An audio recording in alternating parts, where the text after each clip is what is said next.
What's up, folks? I did not expect to wake up to find out they found a serial killer in my backyard, but here we are. Thanks everyone for being here. Let me just get up News 12, which is what we wake up every morning to and watch. And let's see if they're alive yet. We got a few minutes, but let's see what's going on. Stream News 12 New York to get the latest local headlines and top stories from across New York, New Jersey, and Connecticut. Plus, stay ahead of severe weather with alerts. Long time no see. Yeah, right? What's up, Janet? Hey, Karen. Hey, Joni. Hey, Bella. What's up, Karen? Guys, like I was saying before, hey, Liz. Hey, Brad. If you heard my weekend story about going to the concert with Shannon at Jones Beach to the Counting Crows, this parkway, Ocean Parkway, Gilgo Beach, where all the people were found, is the parkway that we drove on. It's the parkway that I was telling you guys that I was complimenting Shannon about how good she was driving. This is where we were, guys. This is where they were. Hey, Brittany. Hey, Brooklyn. Hey, Afie. Hey, Lynn. What's going on, guys? Just waiting here. I'm thinking the best route is News 12, but if something else comes up, someone else is covering it, I'll go there. But I don't see anything yet, so.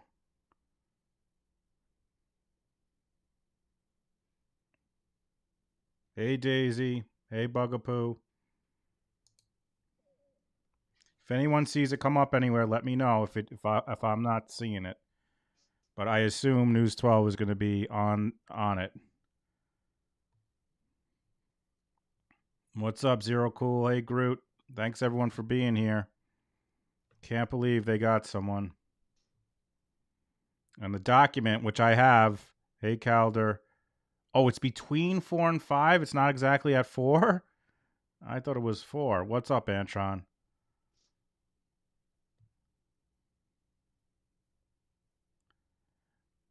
Shannon Gilbert's lawyer gave a small presser already. Okay. Well, I know there's. Let me see. I think News 12 has something. Well, clearly nothing yet. I know they were reporting on it, but let's see if after a commercial here. Hey, Elizabeth. Hey, Shannon. How you got started in the French fry industry. Okay, when I was 14, I was in an Ore-Ida French fry commercial, set my love for French fries, eating them ever since, and we are so glad that you're creating what you're creating. Well, here's a French fry food truck. Oh, boy. All right, I saw the signature toss. I can only do this one-handed because I got my mic, but I've been paying close attention. Nice. How'd I do? That's great. Excellent, excellent. All right, let's talk about the fact that you're seasoning these fries, then you go ahead and Kelsey. get them in their special container.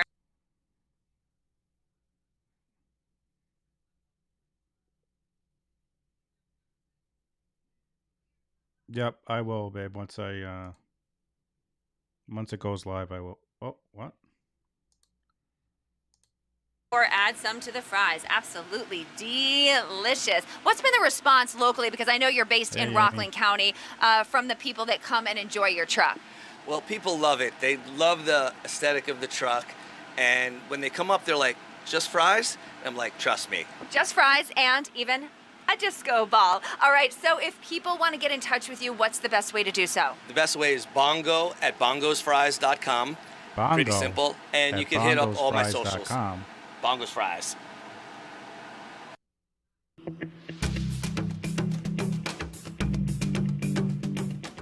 And it's almost time for the Stanford Food Festival. It's August 11th through the 20th, and we have a sneak peek. Give me the press conference. Although it's supposed to start at 4, and it's not 4 yet. I'm just being impatient. Oh, so this is from before, guys. I could show you this. The work is not done here, but this is a major, major step forward in achieving the goal that we have had from the beginning, and that is again, to bring closure to these families and to bring justice to the victims in this case. Well, that wasn't much. That is Steve Bellone, our county executive. I'm a big fan of his. We've seen him, me and Shannon have gone to him when he spoke at another candidate's, what do I want to call it? Not a press conference. Like they had like a meet and greet, I guess you would call it. And Steve Bellone spoke, and I'm a big fan of his. But that was from earlier today, guys. Yes, that was from earlier today. For Crime Files, an original limited true crime docuseries. This week, meet the man who stole millions from unsuspecting local women in one of our area's most notorious romance scams. How can I be so stupid? Don't miss Swindled Love on Crime Files, Wednesday at 7 p.m. on News 12 New York. Swindled Love. Don't miss that, folks. Stream News 12 New York to get the latest Swindled local headlines and Love. top Don't miss stories from it. across New York, New Jersey, and Connecticut. Hey, Miss Plus, CC. stay ahead of severe weather with alerts from our Tri-State Storm Watch team. Get updates every half hour on where, when, and how hard storms will hit your neighborhood. News 12 New York. Everything. Yes, Charlotte, I am absolutely knackered. I am knackered AF. The motions were denied, Amy, so it's still on course Romance scams, to go when it was supposed to go. The venue did not change. An original limited true crime docuseries. Each week we'll feature high-profile local crime stories as told by the victims, detectives, and local journalists involved.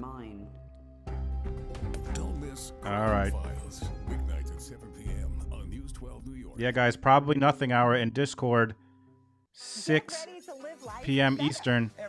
And Zach may be joining Discord. Zach may be joining Discord. And by the way, thank you. We're over $1,000 to Zach that I've sent to him, and I have more to send to him. So you guys have stepped up. Thank you. Watch Be Well every weekday at 12:30 p.m. on News 12 New York. And start to live life better.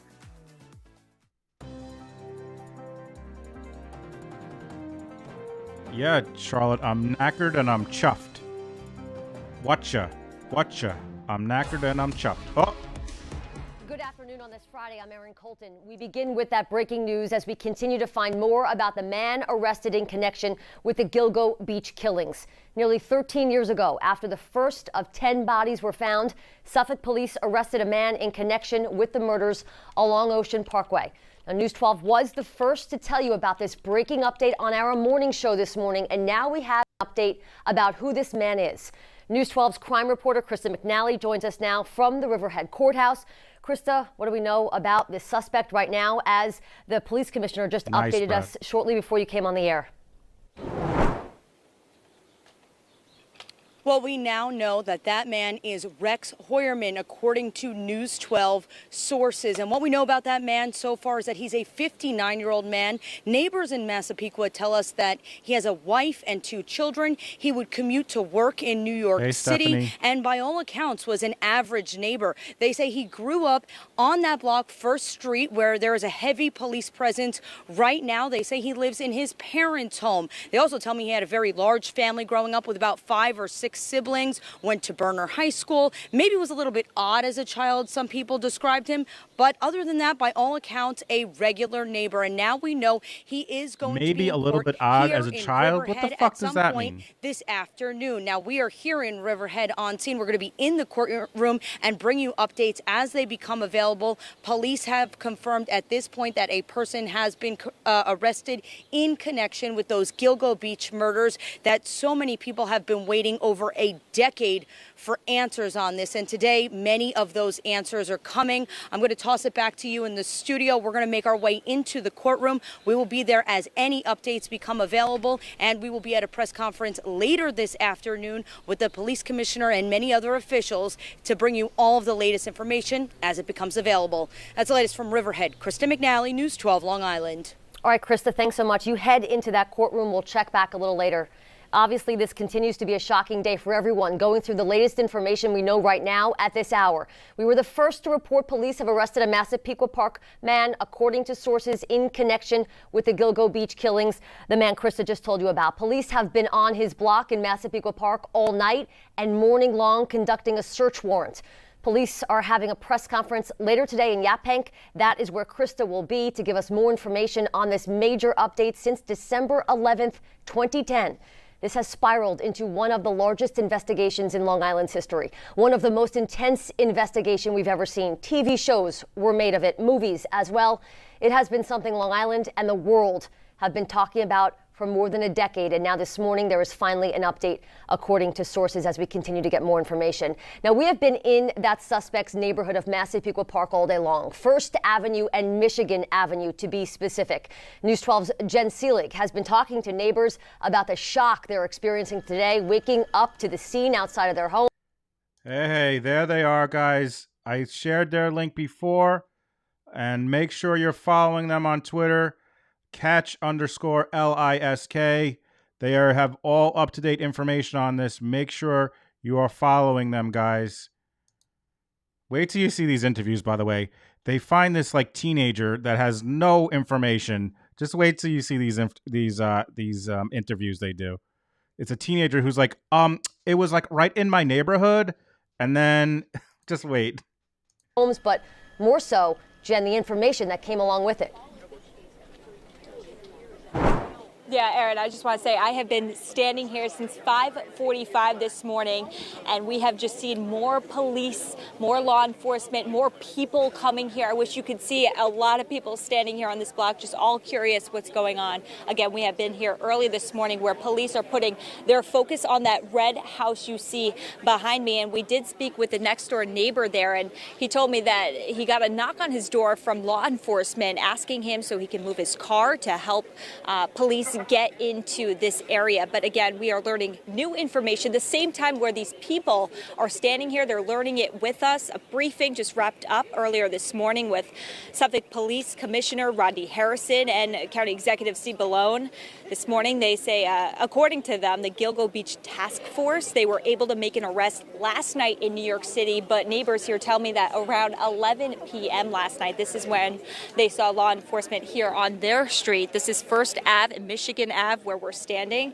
But again, we have been here all morning. Neighbors are shocked. They say they have the chills. They say they know this suspect and they consider him a quiet man, a family man. But take a listen to what they had to say. I texted my friends from school to... Wait, here it is, guys. Here it is, guys. Wait till you hear. You guys are going to get all the information from this witness. Carrie! Thanks for being here. Wait till you get all this behind-the-scenes information from this witness. Here we go. Say that this was all happening, and they were as shocked as I was that it was in my town and on Long Island, and they found it. Nuts. Wow, we learned a lot there. You hate to paint it like, well, they were such quiet people, but, you know, they're just regular neighbors. It's crazy. But, I mean, anybody would think the same thing. Just, you know, mind-boggling. Again, that woman described the suspect as a quiet man. He's been living on this block for quite some time. Some other neighbors tell us that he lives with his wife and his 2 kids. Again, that's according to neighbors, but we are going to stay here all day. I'll be live here at 5, gathering more information from residents. And of course, we'll be out in Yaphank as well with another reporter there, Kristen McNally. So of course, we'll keep you covered on this major developing story. That's what police are saying. Aaron? Jen, great work. We'll check back in a bit. This investigation has spanned almost 13 years, and now the legal case against the suspect, Rex Heuermann, is just getting started. Earlier today, I spoke by phone with Fred Klein, an assistant professor of law at Hofstra University, to see what comes next. You guys haven't missed anything. I don't know what the charges are. I don't know. Anybody knows, but guessing that it will be followed really closely. And of course, we will follow it closely. We'll be in that courtroom. We'll be at the press conference, which again is in between about 4 and 5 tonight. We'll be getting new information, and that grand jury indictment will be unsealed in Riverhead. All right. Well, I'm not going to lie. I thought it was 4 o'clock. So, I'll keep this on. I don't know if it's on. I assume they're going to be the first to have it on. And a Connecticut woman was one of the victims in the Gilgo Beach murders. Authorities say 25-year-old Maureen 14th in 2007.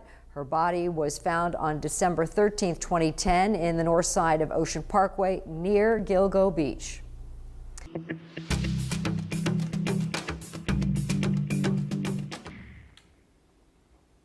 Hello, everyone. I'm Storm Watch Team Meteorologist Michelle Powers, and here's a look at that tri-state forecast. Michelle Powers? We had a rough start to Her our last name is Powers? No, Michelle. We want the press conference. All right. I assume someone will be live once it is, but nothing. I don't see anything yet. Let's try.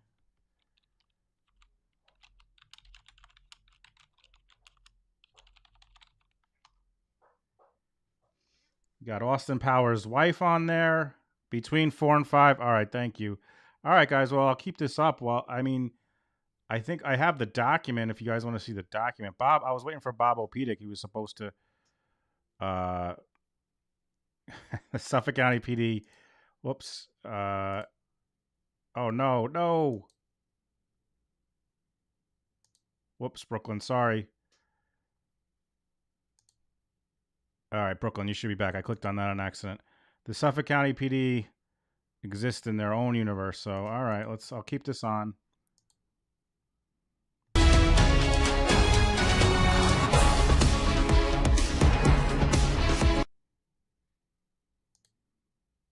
No, where's the sound?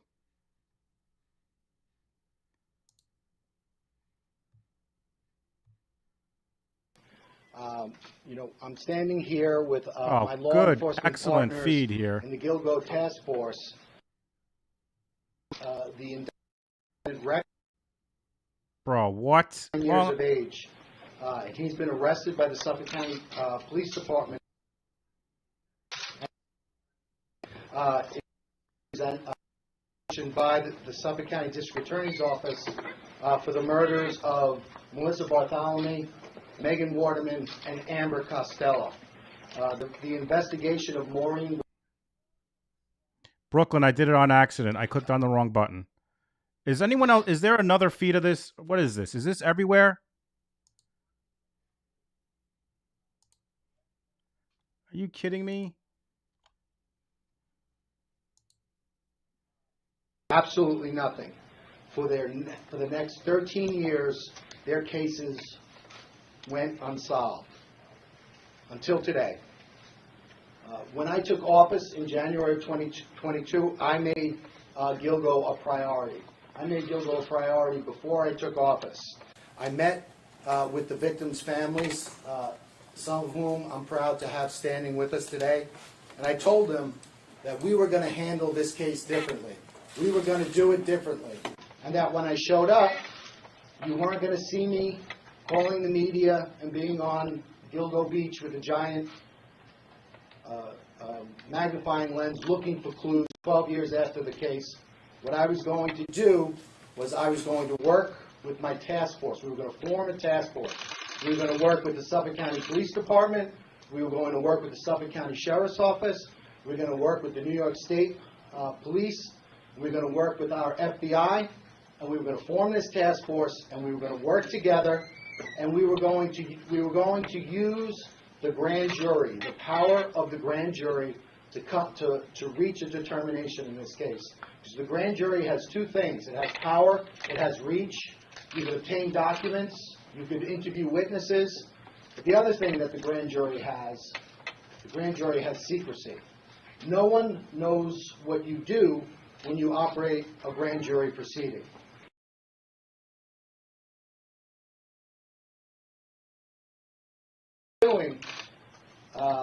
We were playing before a party of one.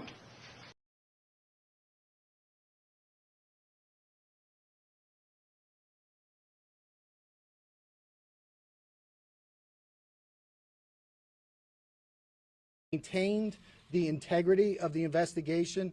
Most importantly of all, we maintained the secrecy of that investigation, and I think that's that's paid dividends as we've seen today. Now, I think that when we had the task force, the first thing we did, got together with Suffolk County Police Commissioner Rodney Harrison. We formed the task force. Our first meeting was February 1st of 2022. And what we did, all of the agencies here, we made the commitment. We were going to take our most talented investigators. So in the district attorney's office, we took ADAs, myself included. We took analysts. We took detective investigators. And they worked on a daily basis with other talented investigators from all of the agencies here. We started that in February 1st in 2022. 6 weeks later, on March 14th, 2022, the name Rex Heuermann was first mentioned as a suspect in the Gilgo case. A New York State investigator was able to identify him in a database, and from that point on, we used the power of the grand jury, over 300 subpoenas and search warrants looking into this individual's background to bring us to this day. So I'm proud. I know that this case is over, but I'm proud of what we've accomplished up to this point. I know we have more to accomplish, but I'm also thankful for the partnership of the task force, because certainly without the participation of the task force, we wouldn't be standing here. Before I thank some folks and turn it over to our partners, I just want to talk a little bit about the evidence in the case.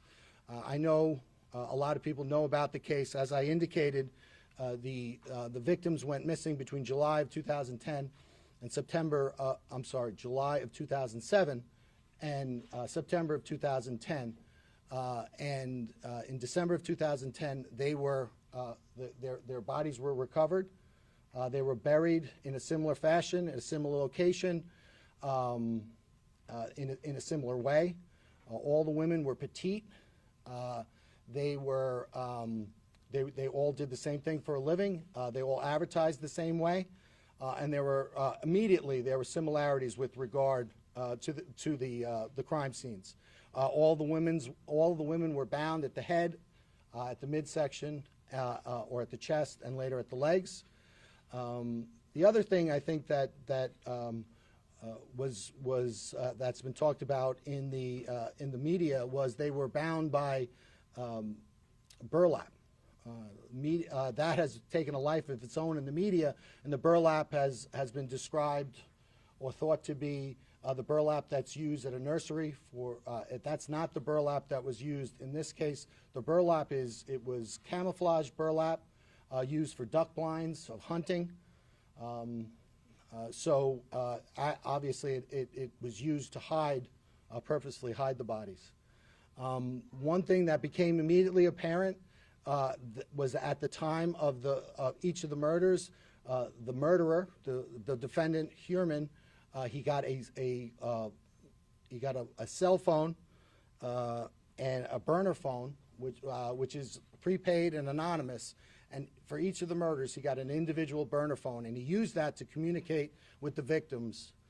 Then shortly after the death of the victims, he then would get rid of the burner phone. And right away in December of 2012, FBI, CAST analysts, special agents with the CAST unit of the FBI, they immediately began looking at that cell site data. They compared the victims' phones with the burner phones, and they immediately honed in on some similarities, specifically in the Massapequa Park area. And they looked at an area of a confluence of 4 cell towers, and they realized that this had significance because the perpetrator of these crimes was probably located within this area at or around the times of the murder. And that was mapped out. That was called the box, and it was an area in Massapequa Park. The FBI also managed to do that for an area in Midtown Manhattan. And so that was an investigative lead. The other investigative lead at the time was, even though there was a significant amount of time that elapsed with regard to before the victims were recovered, there was some significant evidence recovered. Specifically, there was a hair recovered from Maureen Brainerd Barnes from a belt buckle that was around her legs. With regard to Megan Waterman, there were 3 hairs recovered from her, one from around her head area, one from around her leg area in the burlap, and then there was one caught in between the tape. And that was recovered. Amber Costello also had a significant hair that was recovered during the time of the recovery. But again, the crime scene, because it was out there for so long and because it was exposed to the elements, those hairs were degraded, so you couldn't use traditional DNA analysis on it. You would have to wait and use mitochondrial DNA. And back in 2010, the technology wasn't there for mitochondrial DNA. So the investigation proceeded, but also technology proceeded as well. And then in January and February of 2022, we formed the task force. We began working collectively. And then a mere 6 weeks later, on March 14th, 2022, Rex Heuermann was identified for the first time. And the manner in which that was done was the New York State investigator looked at a database. Amber Costello, the day before her disappearance on September 1st, 2010, she met with an individual for the purposes of having him pay her money for her services. But she involved herself in a ruse where once the individual gave her money, and other individuals came into the house, pretended to be significant others, confronted the individual with the purpose of making that individual uncomfortable, having him leave without retrieving his money, and that's exactly what happened. So that individual was identified as a person who was between 6'4" and 6'6", a large man, thickly built, not necessarily overly muscular, but just a naturally big person with glasses, white, and dark hair. Also of significance was that the fact that he was driving a dark-colored black first-generation Chevrolet Avalanche with a very unique feature that was between it's a pickup truck, so it was between the cab and the bed, and that was identified. Again, that was back in 2010. But it wasn't until March of 2022 that database was searched by the task force, and this individual was identified. That individual was Rex Heuermann, the defendant. And right away there were some commonalities that came right to the fore. Rex Heuermann, 6'4", largely a large person, not necessarily muscular, but a very physically large person. He has glasses. He has the dark hair, and also of particular note, he owned at the time that first generation Chevy Avalanche. But there was more. He lived at 105 First Avenue, which was located within that box area that the FBI first discovered in 2012. Wow. But there was more. Also, he worked at the time at an architect, he owned his own architectural firm at an address at 19 West 36th Street in Midtown Manhattan. And that was also the area of interest that was identified by the FBI in 2012. Again, that was March 14th, 2022. And from that point on, our partners and my office, we used the grand jury to continue to investigate, and we executed over 300 subpoenas, search warrants pertaining to this individual to find out more information. One of the things that we did is we followed him because we wanted to get an abandonment sample of his DNA, which we were able to do. We also got DNA samples, abandonment samples from his family.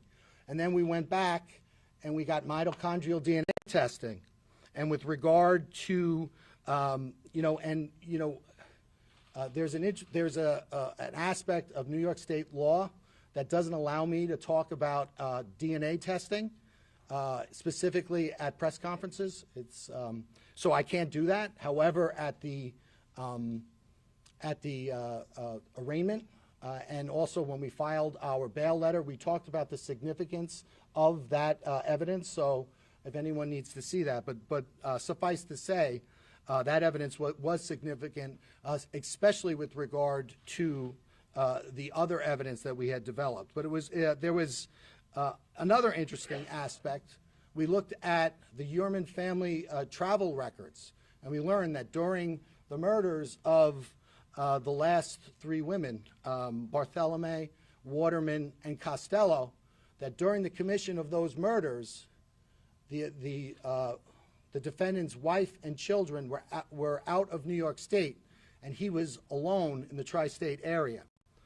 We also went back and looked at his cell site records, and we compared his personal cell site records with that of the 4 target phones, and we saw that there was areas of commonality. In other words, that whenever the target phones would bounce off a cell tower, if the Heuermann personal phone bounced off a tower, it was always consistent and in close proximity with the target phones. And at no time was there ever an instant where those target phones were, for instance, in New Jersey while the defendant was on Long Island. So that was completely consistent. The other thing that we looked at was we looked at his use of burner phones, and we followed, using the grand jury, using the great investigative help from our partners, we followed his use of burner phones. We were able to identify 7 separate burner phones that he used.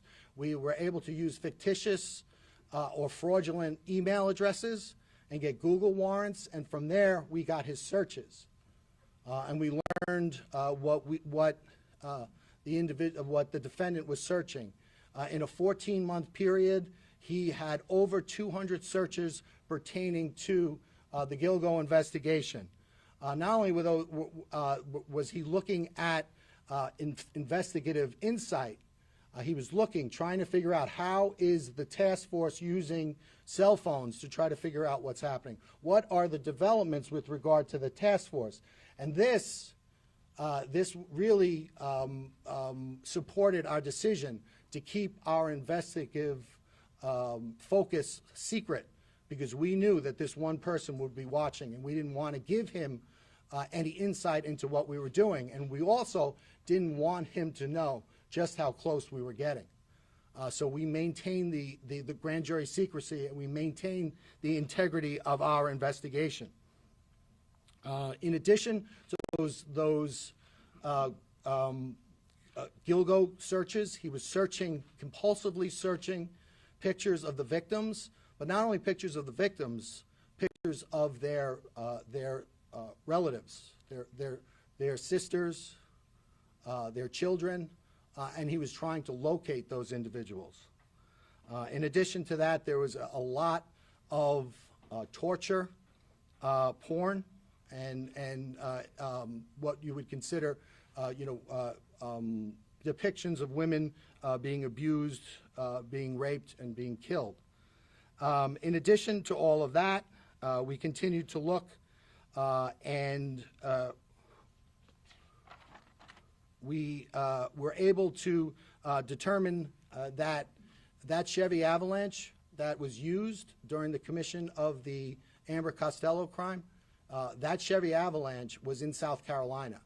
And again, with the help of our partners, we were able to seize that Chevy Avalanche pursuant to a search warrant, and we're certainly going to analyze that. In addition to that, pursuant to the arrest of the defendant last night by the Suffolk County Police Department, we obtained one of his burner phones, his last burner phones. As I said, this case is not over, it's only beginning. We're continuing to execute search warrants, and we anticipate getting more evidence. Before I turn it over to my partners, I want to thank a lot of people in the room. First and foremost, I want to thank the victims in this case. You know, it's always inspiring as a prosecutor when you get to meet the victims. And while sometimes our defendants could embody the very worst of humanity, it seems that invariably our victims embody the very best of what it means to be human. And in this case, it was no different. I've gotten to know the families, and I'm inspired by them, and I'm impressed by their patience and by their dogged persistence in not only supporting their lost sisters or mother or daughter, but also really, really standing for victims everywhere. So I want to thank them all so much, and I want to let them know that we're going to continue to work this case. The next thing I want to do, I want to thank our partners. I want to thank Suffolk County Police Commissioner Rodney Harrison. We said it was a change, and when we talked about, not going before the media, if you see, Rodney did go before the media, but it was always in a very controlled manner, and it was always with a controlled purpose. Again, we did that because we knew we were playing before an audience of one person. And so I want to thank Rodney for his partnership. Most importantly, I want to thank Rodney for his integrity. I think in the past, the reason why these various investigations fell short was because there was a lot of outside influence, a lot of people who had nothing to do with the investigation, nothing to do with the investigation or any of the agencies that were actually handling the investigation. They still asserted pressure on those investigations. That did not happen with our task force. Our task force was run by our members, and we did what we thought was in the best investigative steps and what was in the best interest of the investigation. So I want to thank Rodney for that, and his whole team. I know that we have Suffolk County Homicide here, Kevin Byer. We've got Inspector Rowan. And I know that they've been around, and I know that they're here, and I know that they stand in the shoes of their past investigators, and I want to congratulate them, and I want to thank them for their partnership. I also want to thank Sheriff Errol Toulon. Everything I said about Rodney, I could say about Errol. Errol is an unbelievable partner. He was an unbelievable partner in this case. During the pendency of this case, and one of the reasons why we had to take this case down was we learned that the defendant was using these alternate identities and these alternate instruments to continue to patronize sex workers, which of course made us very nervous. But with the help of the sheriff and his database and his analysts, we were able to continually stay one step ahead of the defendant. So thank you, Sheriff Toulon. I want to thank the FBI. I know Assistant Director in Charge Michael Brodak is here. I want to thank his entire team. You know, when you have the FBI, not only do you have tremendous resources and insight, whether it's the Behavioral Sciences Unit, whether it's CAST, whether it's CART, which is their computer unit, but you also have the ability to seize a car in South Carolina. I can't seize a car in South Carolina without the FBI. So thank you for that, and thank you for your partnership, and thank you for your willingness to work with us. I want to thank the New York State troopers. I know Major Udis is here and his team. This case is emblematic of great cooperation, but we always get that same level of cooperation from the state police. no matter what case we're working, so I want to thank them. Their investigators did great work on this job and in this case, and we couldn't have done it without them. Lastly, I want to thank Nassau County Police Commissioner Pat Ryder. I don't know if he's here. Did he make it? You know, this case, as I said, spans 13 years, and during that time, Pat Ryder has been our neighbor to the west. When it started, I think he was a sergeant, detective sergeant, maybe uniform sergeant, but whatever. Whenever we needed something to be done, Welcome, Bob, whenever everybody. the task force needed something to be done, Pat Ryder would do it, and he would do it quietly, without much fanfare, and we know he would keep the confidentiality of our grand jury and our investigation. So I want to thank him for that. And with that, I will turn it over to Commissioner Rodney Harrison.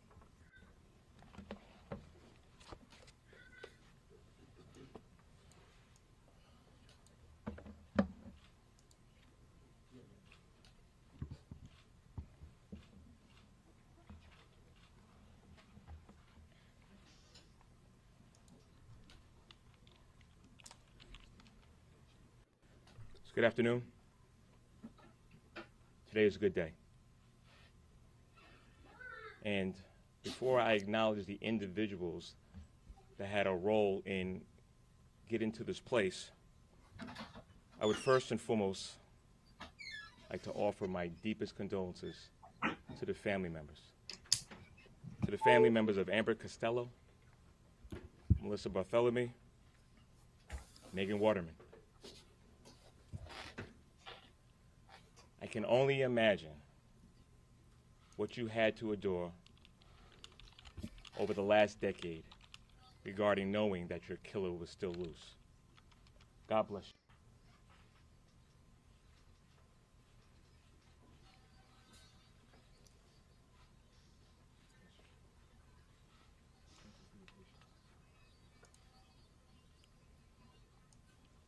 you. Lauren, it's Jay and not so silent, Bob. So I've had the privilege of being the Get it right, Lauren. Commissioner nearly about 2 years now, and I have had that investigative experience in the NYPD as a detective, as the chief of detectives, and when I was going through the process of being the police commissioner, my engagement with the county executive was I was very familiar with this unfortunate homicides. And I wanted to let it be known that this was going to be our #1 priority. But I also want to make this very clear, that this arrest was made by the investigators assigned to the task force. I announced during a press conference 18 months ago about a new team effort that was going to investigate the homicide, and that was going to consist of people from Ray Tierney's office, from Mike Broddock, FBI. Mike, thank you so much. Bob, I already told the folks that you would Police, say, Steve, this is just the beginning. Appreciate This your is support. just the beginning.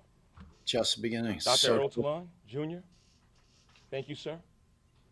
As well as the investigators from the homicide detectives in Suffolk County.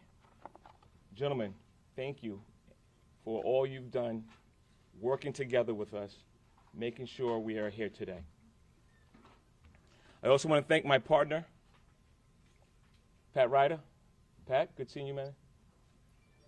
And former NYPD Police Commissioner, Keyshawn Sewell, for providing resources to assist in the investigation that brought us here today. So, one of my first acts was to survey the scene. When I first got assigned as a police commissioner, me and Kevin Breyer went over to Gilgo Beach. I want to thank Kevin. You know, when I first met Kevin, he broke the whole case down and where we stood. He knew the case like the back of his hand. He worked tirelessly in this case. Kev was in charge of overseeing the task force since its creation, and you did a phenomenal job, Kev. Thank you. So there's something that I learned from a former NYPD police commissioner, James O'Neill, which is in order to fight crime or to solve investigations, you have to make sure you're working with your law enforcement partners. The blueprint in making this arrest was a whole team effort. Everybody left their egos at the door and made sure that they brought the knowledge and the resources to this investigation. Fresh eyes on this case and the resiliency of our investigators allowed us to identify Dr. Heuermann. These people. Ladies and gentlemen, folks are calling it a slam dunk, Ari, the DNA cell and cell data. Yay or nay, Bob? Predator that ruined families. I mean, if not for the members of this task force, it's a strong start. He would still be out in the streets today. The DNA, where'd they find it? Under fingernails? However, even with this arrest, they found hair. We're not done. I think on the belt there was There's like a belt. There's more work to do in this investigation regarding the other victims. I got the document. I'll pull it up after. The Gilgo Beach bodies that were discovered. I'm going to encourage anybody that still has information, call our Crime Stoppers hotline, 1-800-220-TIPS. I want to recognize and thank my chief of detectives, John. Thank you for your great work. A lot of thanking going Deputy on. Police Commissioner Anthony Carter, both of you who provided. I won't say the term, but someone called it a CJ. A CJ. And let it be known if there was any resources that they needed that you brought Is to one my of those attention. Circle. Oh. Indeed. Since the discovery of the first victim, there's been a lot of scrutiny. Leanne, that's what I read. And criticism. That's pretty damning. Regarding how this investigation hair, was DNA, handled. and all three. I will tell you this. Wife, the investigators, hair on burlap. That's what I'm talking about. They found his white hair on the victims. That's continued and uncovered evidence and followed leads. They never stopped working and will continue to work tirelessly until we bring justice to all the families involved. Last but not least, I want to thank my predecessors that came before me, the work that they did. I want to thank them for really laying the foundation that helped us get to here today. Thanks, Ray. I'd like to thank myself for being awesome. Katie, what is this ridiculous? Katie said, Bob, I hate to say this, but the defense is what? What? Good afternoon. She must not listen to my name is Michael Brodak. I'm the FBI Special Agent in charge of the New York office's Criminal Division. The FBI expended its full set of resources in support of our local and state partners to advance this investigation. The charges show that we can overcome the most difficult challenges when federal, state, and local law enforcement work together under one task force. While nothing can fill the void caused by the loss of a loved one, through today's announcement, we are hopeful that the families of the victims begin to experience a sense of peace, closure, and justice, and that the general public feels safer knowing that an alleged killer is no longer roaming free. The actions taken today should serve as a reminder that the FBI, along with our law enforcement partners, will continue to be resolute in our determination to bring all offenders to justice, no matter how many years has passed. I would like to thank Suffolk County District Attorney Ray Tierney and his prosecution team, Suffolk County Police Commissioner Rodney Harrison and the Suffolk County Police Department, the New York State Police, and the investigators and staff of the FBI New York Field Office, including the Long Island Violent Crime Task Force. Thank you. Well, we're just going to hand it off to the next person that's going to thank everyone. Thank myself for being amazing and cracking the case. Good afternoon. My name is Dr. Errol D. Toulon, Jr., and I'm the Sheriff of Suffolk County. I would profoundly like to thank the District Attorney and the Police Commissioner for including me not only here today, but for including the Suffolk County Sheriff's Office and recognizing the importance of jail intelligence. It is extremely important when you realize that we created our human trafficking unit in 2018. Jail snitches. That there are victims in our community, and that intelligence is being shared by many of the men and women who are incarcerated today. And we have seen many disjointed investigations occur, and leading up to the leadership of these two men have really brought everything together. I am proud that today we stand here a little bit closer to bringing closure to the families and extend my deepest condolences to all of you. Because of the nature of this case, and recognizing that human trafficking and corrections intelligence is so important, we realize that there are many other cases that are going on that we will help to solve going forward. So I thank my intelligence staff and team that are here today for their diligence and their work. While we did our part in this investigation, we continue because we have to house this individual. We have already designated or talked about certain locations where we will house him, and in addition, the security measures we will implement in our facility to make sure that this individual is brought to justice the way he should be. Thank you very much, and have a good day. Oh my God! So Bob, I don't know if you had heard my story about I was complimenting Shannon on what a good job she did driving home from the concert, literally on the parkway where all the bodies were found. Yeah. Did you text me that or did you tweet that? And I want to start by I think I texted it to you. It's crazy, dude. It's so dark that road at night. Like, it's scary to drive home because there's no lights on that road, Ocean Parkway. None. Steps that are taken here today bumpy. Are it's step like in the right direction for you to start in the healing process. I guess it's like a good place to go. Members of the task force, all the clearly to dump the bodies. When we were approached in 2022 to be part of this task force, we were fully engaged. Glad to be part of this. We assigned investigators on a full-time basis. You know, what you see being done here today is the end game of agencies working together, as was said before, with no egos, all egos put aside, with the sole mission to find justice for these victims.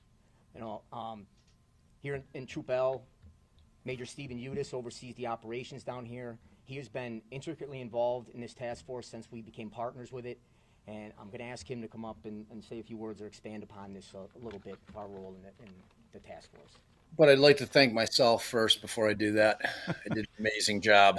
I did a great job. And now let me introduce the next gentleman who will tell you what a great job he did. Thank you. It's his turn. It's his turn.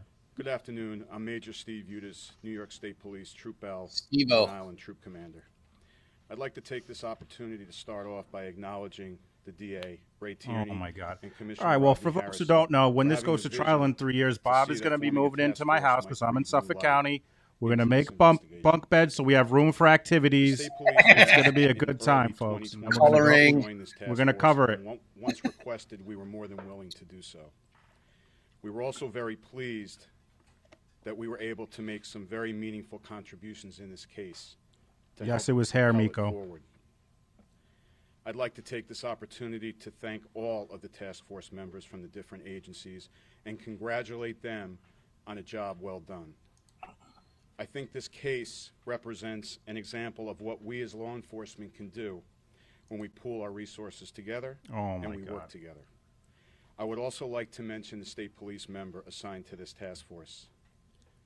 You were provided with a mission, and that mission was to participate in this task force, put everything else that you were doing aside, place 100% Come on down. of your attention Join, on move this in with case us. We'll have a whole. and help push this case forward. We'll have a You more than whole accomplished group that of people in the control room. I congratulate you on a job well done, and I commend you for your outstanding work. Allie and Shannon will go to families, Europe. I'd like to say that on behalf of myself and Sounds the like New a York good State move for Police, them. we offer you our deepest condolences. We recognize that these crimes may have happened years ago, but that pain continues.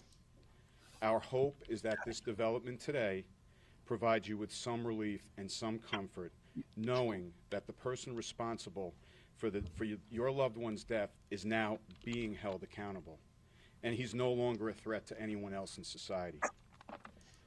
I want you to know, additionally, that the state police is not done here. We are remaining committed and will continue to support the Suffolk County District Attorney's Office, the Suffolk County Police Department, and this task force as we move into the next phase of this process. That's the prosecution. I would also like to say Carrie's going with our something wives. to everyone watching Carrie's going to go today. There's been with a lot Shannon of and Allie discussion to here Europe. today about Carrie's charges, about the suspect, about what happened. But I would also like everybody to take the time to join with me and keep the families of the victims and the victims themselves in your thoughts and in your prayers. Each one of these victims was a family member and a loved one, and their void and their loss caused great pain, and they did not deserve this. Nobody is deserving of this. We hope this development today will bring some comfort to them as they move forward. Thank you. Who's the next in line? I'd like to thank myself and God. Without me, this would not be possible. Does anybody have any questions? Oh, here we go.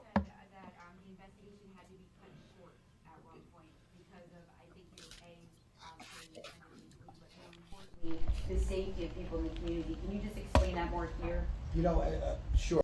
Before I do that, just I'm standing back there. I realized I didn't thank my own team. More thanking. So I want to thank my chief investigator, Rich Zacharias, who is I'm so lucky to have. I want to thank Nick Santamartino, ADA Nick Santamartino, ADA Michelle Haddad, ADA Andrew Lee. I also want to thank my chief assistant, Alan Bodie, and I want to thank all of the incredible analysts that we have working for us at the Suffolk County DA's office. So, having said that, I'll now answer your question. I think that there was a tension in the task force, and it was a good tension because there's a tension between getting the evidence necessary to charge somebody, but also keeping the public safe, and that's the tension that we always deal with. So as we were working forward, we had Suffolk County PD, we had the FBI surveilling the defendant. Obviously, that can't be all the time, but we were reasonably assured with that. But this individual was a person that continued to patronize sex workers at all hours of the night. He continued to use fictitious email addresses, fictitious identities, burner phones. He had 7 burner so phones, as Bob. we 7. worked through the case, and we got closer and closer, all of a sudden, and we built the evidence, suddenly the balance tips in favor of public safety. So, I think we all wanted as a task force to continue it, but I think collectively we felt that it was time to strike that balance and to take him off the street. So that's what we did. Yeah, I see that you have some of the family members gathered here today.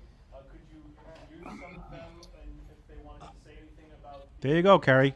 Do they want to speak? Does anybody want to say?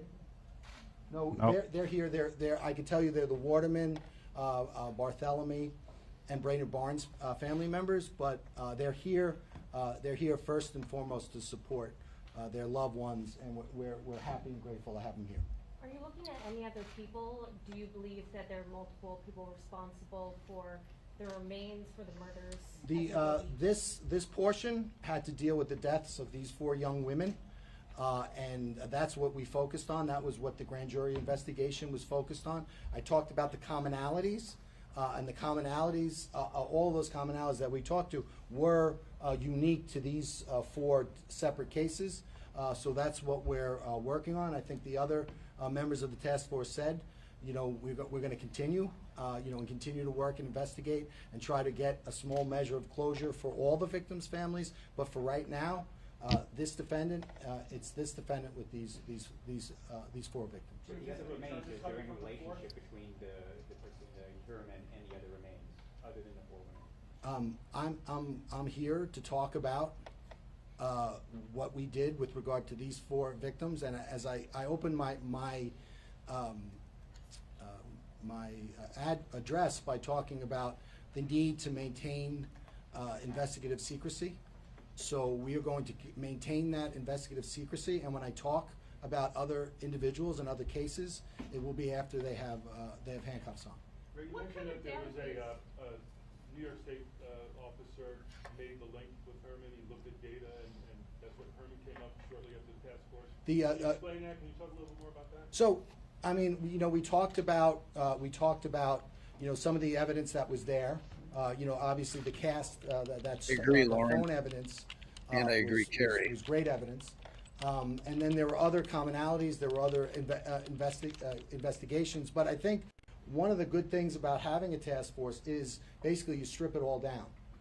And you start from scratch, and then you use the DA's office, because the DA's office has to get you, the lifeblood of an investigation is information. And the way you get information on a cold case is the district attorney's office issues subpoenas in conjunction with the investigators and execute search warrants, again, in conjunction with the investigators. And then you mine all that data, and then you let that data take you where you need to go. So that's what we did in this case.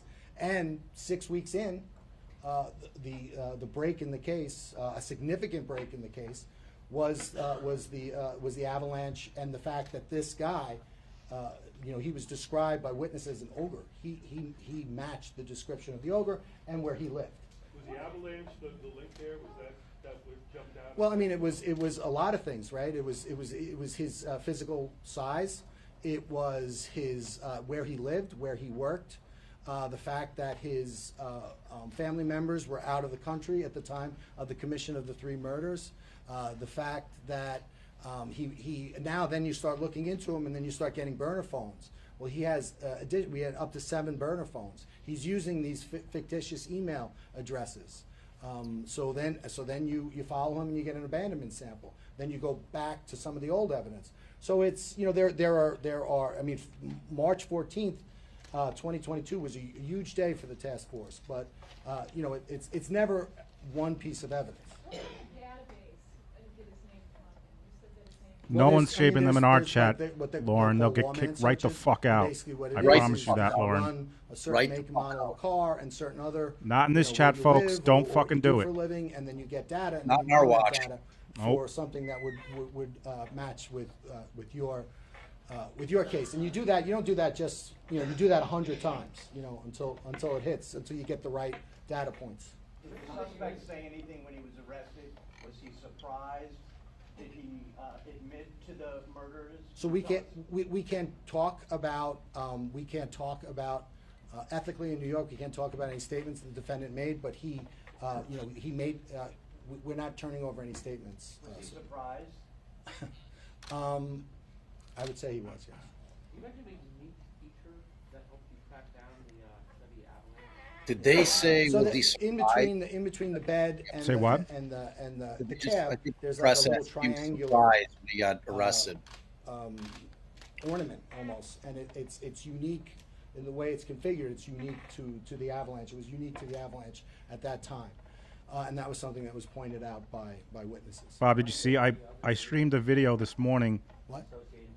Well, the investigation is They interviewed him and I would a year never say ago never. as an architect. And Just we're going to continue to look at like again. I want to see that. This is a watershed event in I'll this send it to case. you.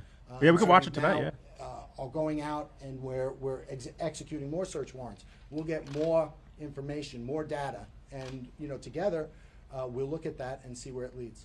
Can you share how the other victims' families are feeling today? I'm sorry? Did you speak to the other victims' families? Did they tell you how they're feeling today? Which so this investigation had to do with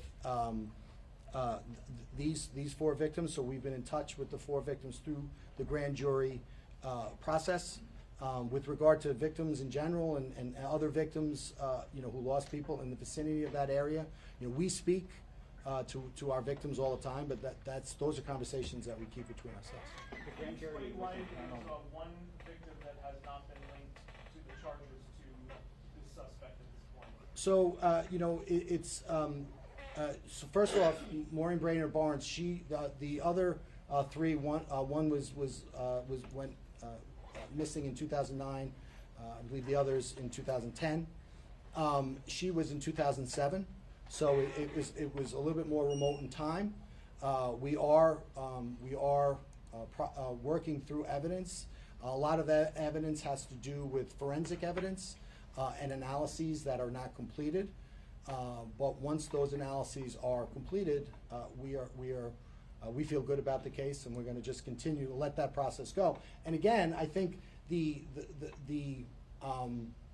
initial plan was to allow the grand jury investigation to go a little further, but at a certain time, again, the task force felt, we need to, for reasons having nothing to do with the evidence in the case, we need to take it down.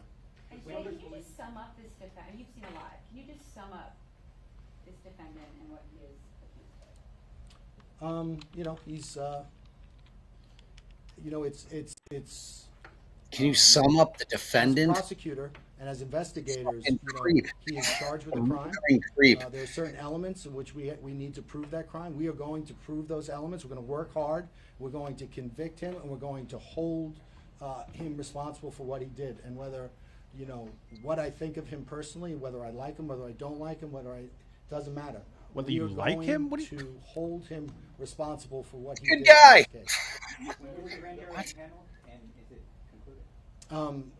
The grand jury is it's secret, and we're going to keep it secret.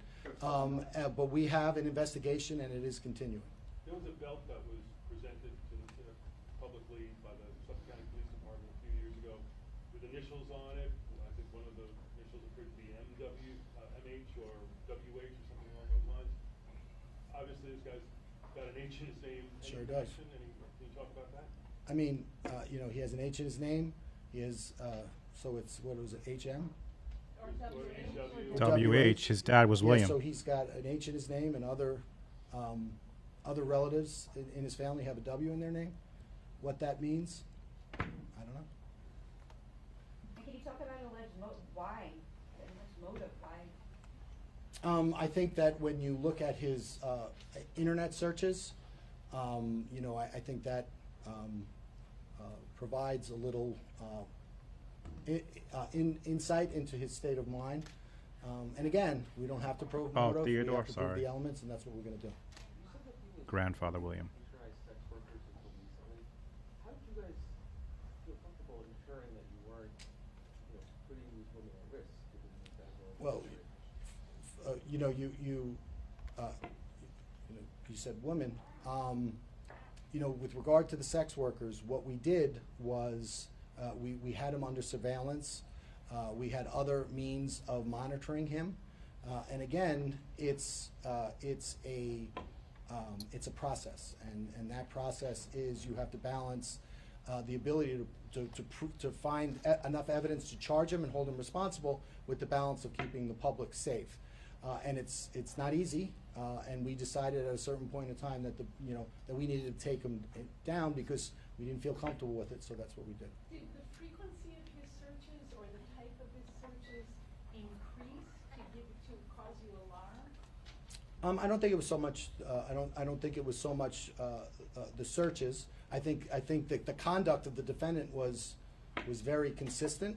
I think, but the quality of our evidence was increasing by the day, by the moment, due to the great work of our task force partners. So at a certain point in time, we're like, okay, we can do this. Was there a murder weapon, or was this all by physical force? I believe the cause of death is homicidal violence. Obviously, given the length of time and the exposure to a very harsh environment, forensically there was not not a lot that could be done with the remains, other than come to that conclusion. He owned 92 guns. It was said at the arraignment that he had a license to have 92 guns. He has permits for 92 guns. He has a very large safe in which guns are kept. We are continuing to execute search warrants, so I'm sure we'll have that answer shortly. There you go. The investigation continues. When he last attended and his arrest, is there any concern that he committed any other crimes in that time period before the task force was set up? I'm sorry? Is there any concern that obviously he last was known to commit a crime in 2010 and it's now 2013? The task force was set up in 2022. That's quite a large gap. Is there any concern? I think there's always concerns. I think I got into office in January 22. We worked with our partners. We had our first meeting February 1st, and we worked. And March 14th was really that watershed day. And when I tell you, I'd like to brag and say that my office was really working hard, which we were. but no other agency was working any less hard than we were.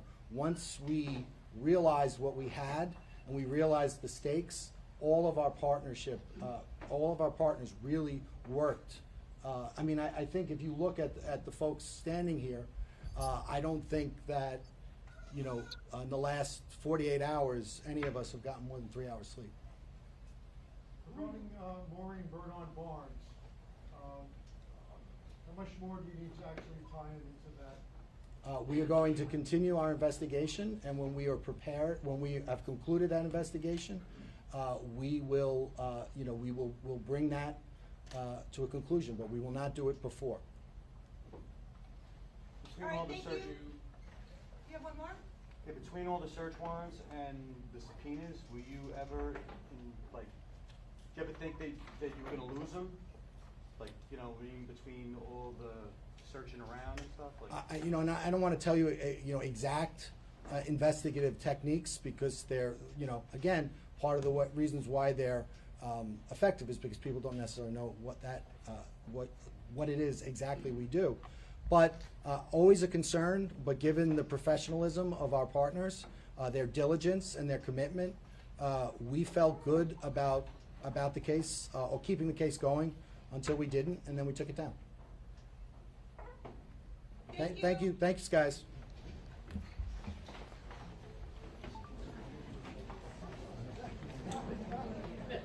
Yes, exactly, Calder. Like Bob says on his podcast, once the arrest is made, the case really begins.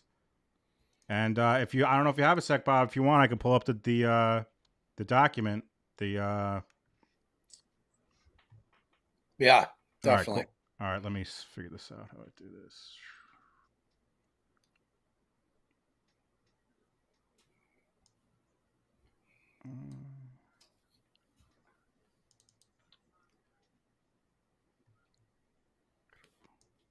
Who's this guy next to Melly here? This guy right here. Who's this dude on the top row? Who's that guy? Which dude? I missed. All right, hold on. I got this thing up. I'm trying to figure this out. Let's see. So if I make this full screen, this should work. Let's take a look. All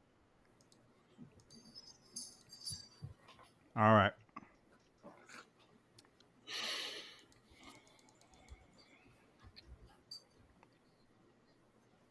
Oh shit! What the hell is that?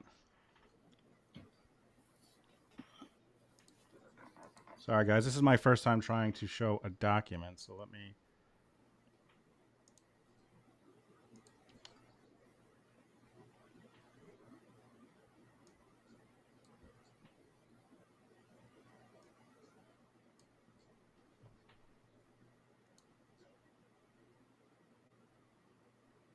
Single page. Why does it go to 2 page? All right.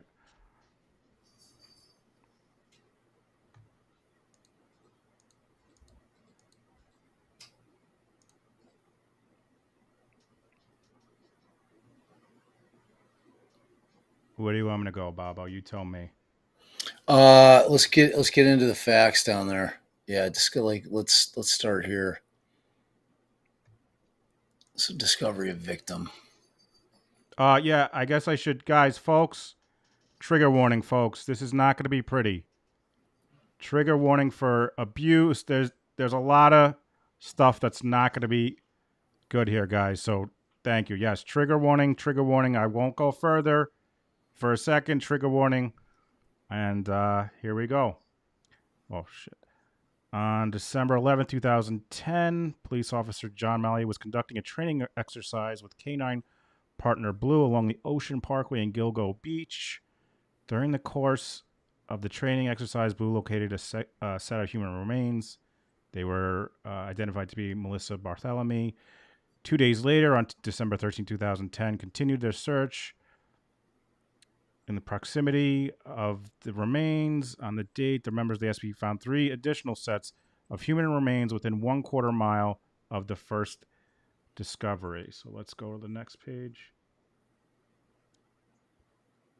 The investigations into these deaths were linked as, in addition to other factors, the victims appeared to each have been placed in close proximity to another 22 to 33 feet from the edge of the parkway. All were petite females, approximately 22 to 27 years old, believed to be working as sex workers. All had missing clothing and personal possessions. All had been killed by homicide. All had contact shortly before the disappearance with a person using a burner cell phone, i.e., cell phones without identity. And the cell phones of 2 of the 4 victims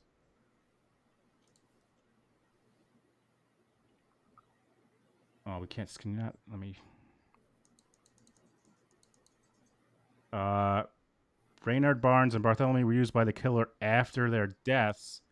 In addition, each of the 4 victims were found similarly positioned, bound in a similar fashion by either belt or tape, with 3 of the victims found wrapped in a burlap-type material. Recent investigation. In January 2022, the Suffolk County District Attorney's Office assigned an experienced team of investigators, analysts, and prosecutors to work jointly with the law enforcement. A comprehensive review of every item of evidence and information in this investigation was undertaken by the team on March 14th, 2022. Approximately 2 months into the renewed joint investigation, this comprehensive review led to the discovery of a first-generation Chevrolet Avalanche that was registered to the defendant, Rex A. Heuermann, at the time of these murders. As described below, this was significant because a witness to the disappearance of Amer Costello identified a first-generation Chevrolet Avalanche as the vehicle believed to have been driven by her killer. Hold on. So how do they get that? Like that's the connection after all those years when they decided to reopen it and start digging in again. Are they going to tell us how they so we knew that there was a witness that said there was a Chevy Avalanche in the area. How do they make the connection to this guy? Do they get into that? Do you know? I do not know. I guess we'll see. Let's keep reading. All right. This discovery led to a comprehensive investigation of defendant Heuermann, which consisted of over 300 subpoenas, search warrants, and other legal processes to obtain evidence. As discussed more fully below, among the items uncovered were cell phone billing records for defendant Heuermann corresponding to cell site locations for the burner cell phones used to arrange meetings with 3 of the 4 victims. 2, the taunting calls made to a relative of Miss Bartholomew. Wow. Jesus, man. 3, a call made by a detective to Miss Bartholomew's cell phone while looking into her disappearance. And 4, calls checking voicemail of Miss Bernade Barnes' cell phone after her disappearance. Where am I? After her disappearance.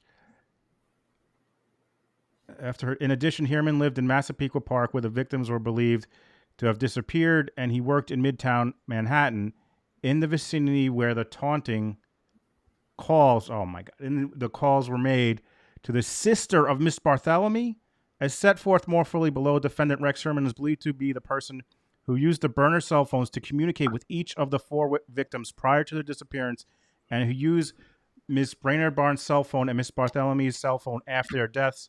Both defendant Heuermann and these burner cell phones had significant connections to Midtown Manhattan, where his architectural firm was, and Massapequa Park, New York, where he lived. The disappearance and murder of Maureen Brainard Barnes. Brainard Barnes was last seen on July 9, 2007 in New York City. At this time, she believed to be working as a sex worker. On July 6, 2007, Miss Brainard Barnes' cell phone was contacted by a burner cell phone. Between July 6, 2007 and July 9, 2007, there were 16 interactions between this burner phone and Brainard Barnes' cell phone. On July 9, 2007, the last cell site location for the Brainard Barnes cell phone was at approximately 1156 in Midtown Manhattan near the 59th Street Bridge. Thereafter, Brainard Barnes' cell phone had no further activity until July 12, 2007. On July 12, 2007, 3 days after her disappearance, 2 outbound calls from her cell phone checking her voicemail from a cell site location near Long Island Expressway in Islandia, which, if you're going from the city or back and forth, you're probably going to take the LIE. The disappearance and murder. Oh, did I skip? Did I miss one there? I think you're on the. Yeah, it was Marine. I think we were on. The disappearance of and murder of Melissa Bartholomew. Melissa was last seen on July 10, 2009 in New York City. At that time, she was believed to be working as a sex worker. On July 3, 2009, as Miss Bartholomew was contacted by a burner cell phone. Thereafter, the Bartholomew cell phone was contacted by this burner cell phone on July 6th. July 9th, and July 10th, 2009, which was the last date she was seen alive. On July 10th, 2009, cell site records indicate the burner cell phone traveled from Massapequa Park to from Massapequa Park to Midtown. Why does this look different? To Midtown Manhattan to Massapequa, with the last cell site location being in Massapequa on July 11, 2009. At approximately 1:43 a.m. on July 11, 2009, Ms. Barthelemy's cell phone was used to make an outbound call checking her voicemail from a cell site location in Freeport. On July 11th and July 12th, 2009, the Barthelemy phone made 2 more outbound calls checking her voicemail from cell site locations in Babylon. This is crazy to hear all these play. On July 17th, July 23rd, August 5th, August 19th, and August 26th, 2009, the phone made taunting phone calls to Miss Barthelemy's family members, some of which resulted in a conversation between the caller, who was a male and a relative of Melissa Barthelemy, in which the male caller admitted killing and sexually assaulting Miss Barthelemy. As described below, the cell site locations of the Barthelemy phone during these calls were all in Midtown Manhattan. The disappearance of Megan Waterman was last seen alive at the Holiday Inn in Hauppauge, New York on June 6, 2010 at approximately 1:30 a.m. At this time, she was believed to be working as a sex worker. On June 5th, 2010, Ms. Waterman's cell phone was contacted by another burner cell phone, which had just been activated that day. Thereafter, the Waterman phone communicated with this burner cell phone on June 6, 2010 at approximately 1:31 a.m., which is around the time Megan Waterman was captured on video surveillance exiting the Holiday Inn in Hauppauge for the last time. Following that communication, the burner cell phone had no further phone activity. However, cell site records show that the Waterman phone traveled from Massapequa Park within the last cell site location being in Massapequa Park at approximately 3:11 in the vicinity of the residence of defendant Heuermann. So what are you thinking so far, Bob, with this? What do we got here? Guy sounds like he's fucked, Jay. Yeah, right? I mean, just the fact that he's got 2 locations, his work in Manhattan, his home in Massapequa Park, and that's where all this is happening. I mean... Well, beyond that, if you knew anything about burner phones, man, like it's not a burner if you're using anything that relates back to either you personally or your address. You know what I mean? It's like if you're getting a burner, like I'm driving 40 miles out to a gas station that's selling shitty little burners, paying cash for it, buying a minutes card with cash somewhere, not using anything related to me at all. That's a burner. Like this guy, led a breadcrumb trail right to him. Right. Well, people keep saying, would I defend him? Well, I mean, if he came to my office, yeah, but you guys have to understand is when I start seeing the evidence, I'm going to be telling this guy, you're not going to trial, man. Like you're done here. Like we're pleading this thing out. You know what I'm saying? It's like, he's got to have a lawyer.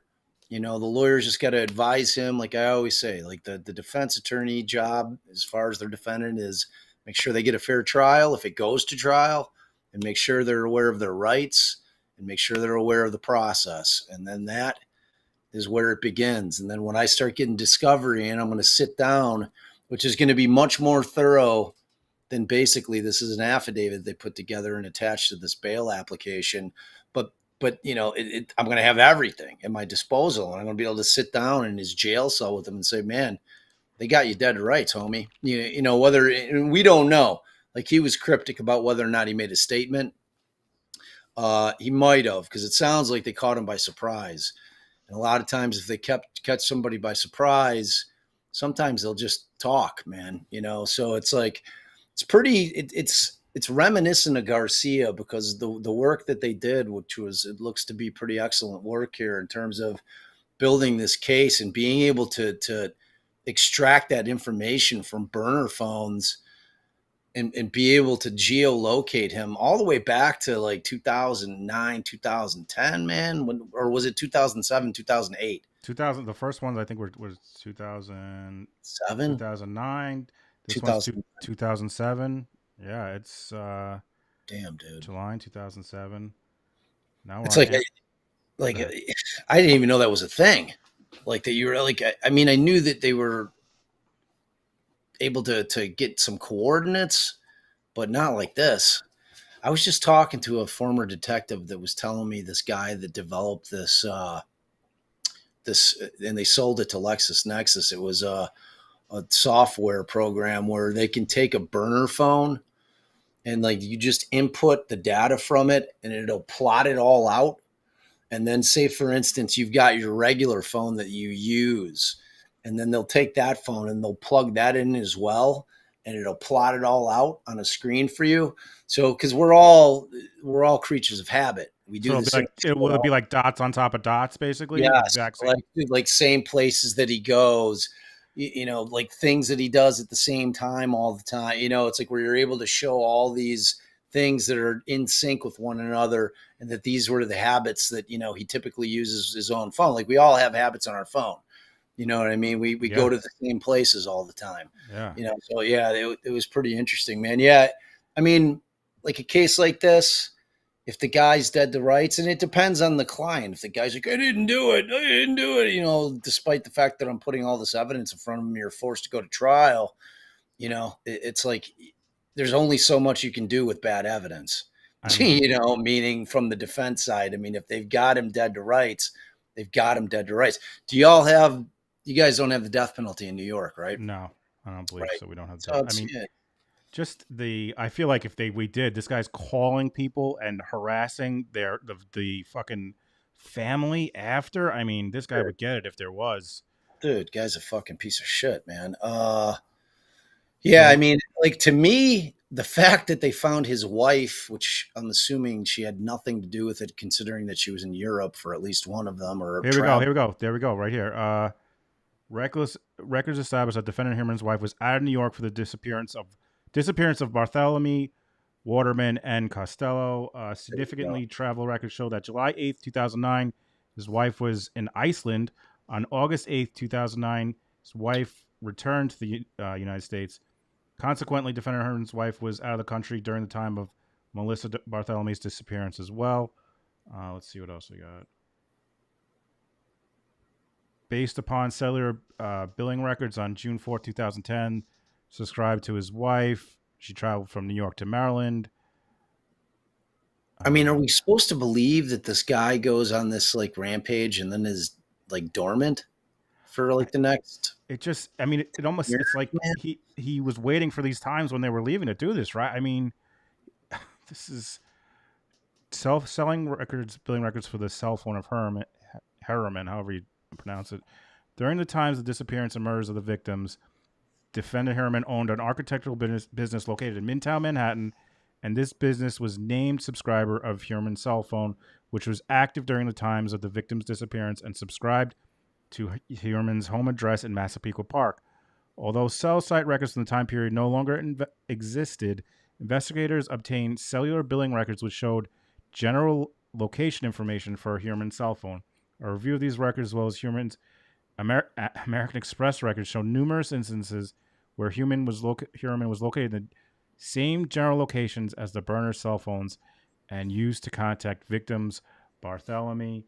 Dude, this guy. Waterman and Costello. Pantufle, yeah. I mean, if life is the plea, that's the plea. You know, I mean, they're obviously not going to move down off of life. So it's going to be life without the possibility. So, you know, I mean, it's like, could he, and somebody asked kind of a follow-up partner question to that in terms of, what do you do with a defendant that insists on testifying, but this type of evidence is present? There's nothing I can do to stop my client other than advise them not to do it. You know, it's like ultimately that is their right, an absolute constitutional right to get on the stand and testify on their own behalf. I can't stop them from doing it other than telling him he's a fucking idiot. So, you know, like that answers that. So it looks like here's all the evidence showing that he's where they said that they were basically when this happened. I'm trying to get to DNA evidence. Additional burner phones. As described here, and over the course of the comprehensive investigation of defendant Heuermann, investigators located a number of online accounts and burner cell phones linked to the defendant, by which were held by him in fictitious names and used for illicit activities. American Express records obtained via subpoena revealed recurring Google Pay payments made by defendant to Tinder an online dating and geosocial networking application used to find dates or hookups within a user's. Yeah, we know that. Records were obtained from Tinder, which revealed a Tinder profile was set up in the name of Andy, with links to a burner cell phone subscribing to the fictitious name of Andrew Roberts using an email account, whatever, Springfield 901, was established with AOL on January 15, 2011 in Astoria, Queens, using another. This guy just had burner cell phone after burner cell phone. Springfield Man 9. Like, I want to figure out the significance of that. Like, right. And he's coming up with it. He's fucked. This guy's done. This is incredibly strong evidence. Well, we haven't even got to the DNA evidence. Let's see. I mean, the cell phone shit is. Oh, this is all right, guys. This is the trigger stuff. I mean, this is all trigger stuff, but looks like legal process served on Google seeking records or accounts associated with the device. Revealed a connection to yet another burner or junk email account, T-Hawk, named Thawk email account. A search warrant revealed. Oh, Jesus. Used to conduct thousands of searches related to sex workers, sadistic, torture-related pornography, and child pornography. Mature escorts, girl. All right. You guys can have to read through it. I'm not going to read that stuff. I'm just wondering if we miss anything. Oh. This is where he's looking for himself. This is where he's the Gilgo Beach Killer, Criminal Minds, that episode. Wow. He's looking up, why would law enforcement not trace the calls made by the Long Island serial killer? Why hasn't look at this fucking guy? Where are you seeing that? Here, move up. Where are you seeing that? Oh. Why would law enforcement not trace the calls made? 8 terrifying serial. He's looking himself up here and seeing why they're not finding him and what's about him. He's looking up the victims' names. This guy's done. I mean, he's done. It was also used to search for a number of podcasts and/or documentaries regarding the investigation, as well as repeatedly viewing hundreds of images depicting the murdered victims and members of their immediate families. I'm just thinking right now, if you're his family, he's got a wife and kids, and this is a search warrant. Gross. Look at that guy. Oh my God. There he is. The guy in the front. We watched this video with this is the guy. It looks like he's wearing like a mask. Like that's not even a real face. That picture on the left, it's so creepy, man. He's fucking creepy. I would not think that was a normal guy. It's like, yeah, Leanne, he does give that Gacy shit, man. So here's these. Look here. All right, so they got him purchasing the burner phones. This guy. And this is from when? Oh, this is so he's doing this in 2023. He's buying more minutes for the burner phone. Oh, that's what I'm saying. That dude, this guy's got more victims, man. Yeah. So they're saying that they're just at this point they're not giving. They're not hanging the other killings on him, right? Not yet. They just these 4, it looks like. But I mean, look at this analysis of Springfield 9 led to discovery another email, Hunter, whatever this is, used on February to send an image of a prostitute from upstate New York between 2. So he's emailing himself between 2 of his secret email addresses. Revealed that was created in 2021. So he's this. I mean, this there's got to be so much more.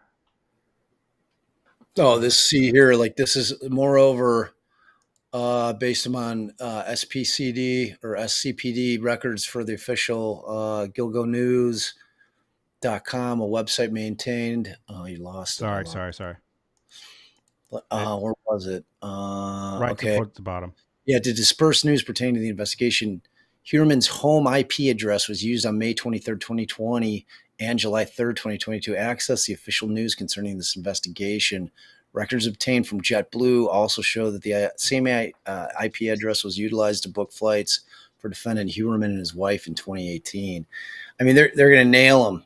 Like his IP shit is like the IP stuff is powerful, because it's like, if you're out on Wi-Fi, your IP changes. But if you're at the crib, man, your IP address is your IP address. And here we are to the DNA analysis. Miss Bernard Barnes, I'm sorry if I'm pronouncing this, guys. Bernard Barnes had been left restrained by 3 leather belts, one of which was utilized to tie the feet, ankle, legs together. During the examination of the belts, a female human hair was recovered from the buckle of one of the belts by the Suffolk County Crime Lab. On or about December 18, 2010, the lab was able to determine it corresponded to a Caucasian head hair fragment. Although this hair was not suitable for nuclear DNA profiling at this time, was subsequently submitted for further DNA analysis. See below. Megan Waterman had been bound by clear or white duct tape during the course of the examination. Miss Waterman's body, 2 female human hairs were recovered from outside of the head area, and the other from the tape of the head area. Both hairs were recovered in the vicinity of Miss Waterman's head, examined by the lab, exhibited Caucasian European characteristics, but were unsuitable for further DNA testing at the time. Let's see what else we got here.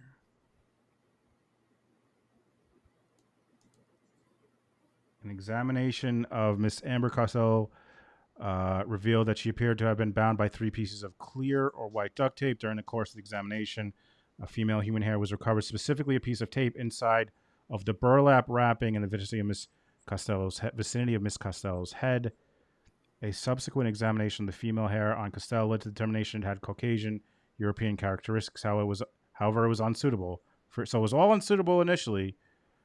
And then the tech advanced, Yeah. As noted above, the female hair on Barnes, 2 female hairs on Waterman, and female hair on Costello were all sent to an outside forensic laboratory. Forensic Laboratory 1 applies DNA techniques. I'm trying to see where it's going to... and about... Genome sequencing is difficult to solve. Forensic casework and identification of human remains. Oh, here we go. On or about July 21st, 2022, an undercover SCPD detective recovered 11 bottles from a trash receptacle that had been left out for collection in front of the residence of defendant Rex Heuermann. The Suffolk County Crime Laboratory took swabs of said bottles, which were subsequently sent to the Forensic Laboratory for DNA profiling, and I guess this is where we're going to get it.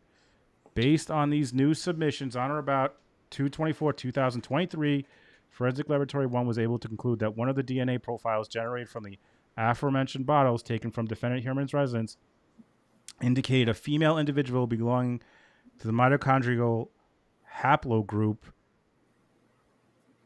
which is the same mitochondrial haplogroup as the female hairs recovered from the 3 victims.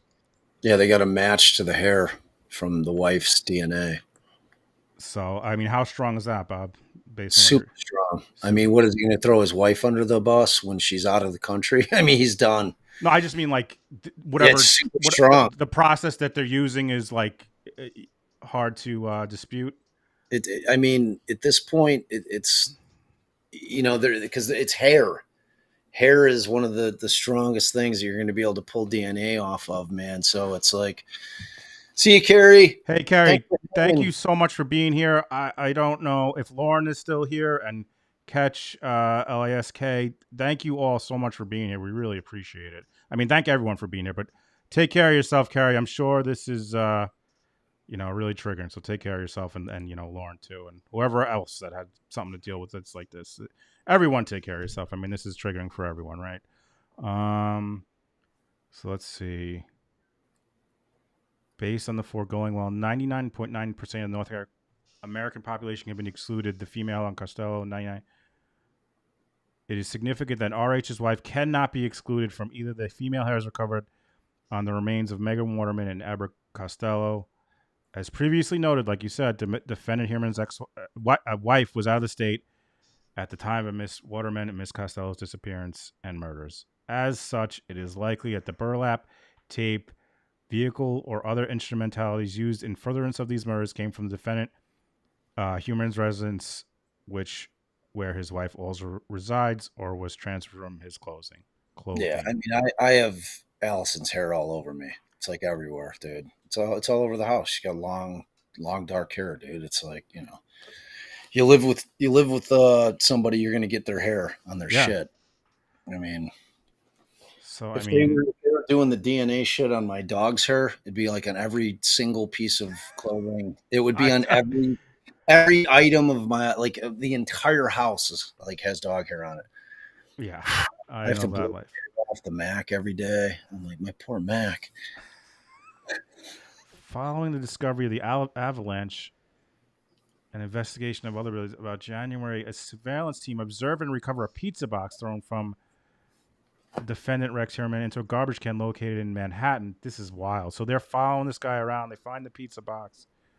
The pizza box was sent to the lab where a swab was taken of the pizza crust and sent a swab from the pizza crust abandoned by the defendant.